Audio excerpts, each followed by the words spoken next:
So today we're going to be making Alex Russo's wand from Wizards of Waverly Place.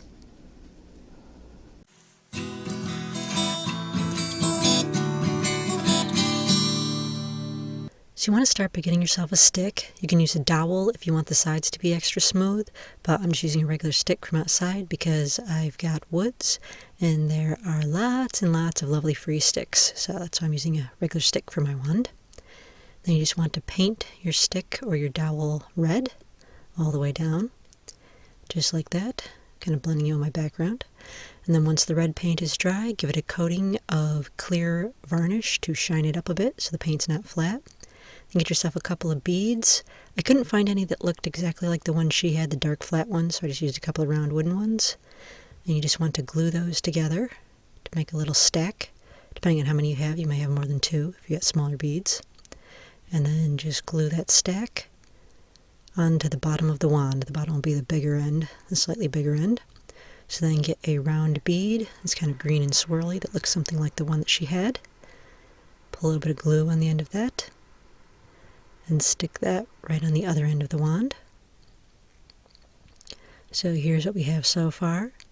And then you just want to take some wire. I'm using some old fence wire, but any kind of thick silvery wire. Take a pair of pliers and just hold on the end and wrap that wire right around there. If you use some flexible wire, it'll be easier. And then just cut off the excess and bend the end in place.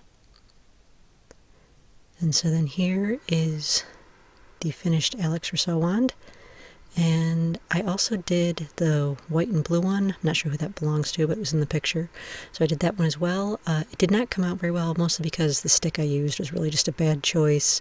It should be thicker on one end and thinner on the other, and I just used a regular stick, so it really didn't look very good. But paint the whole stick white, glue on a navy blue bead, then take a rectangle of cardstock and paint some black lines down it, leaving space in between. The cardstock here is kind of cream, so you end up with some cream and black lines if you alternate. End up like that. And then just glued that onto the handle a little bit above the navy blue bead. And then finished it by painting the space in between navy blue. And so then there was the second wand. Again, not as good as the other one. Who's the one wizard Voldemort always feared?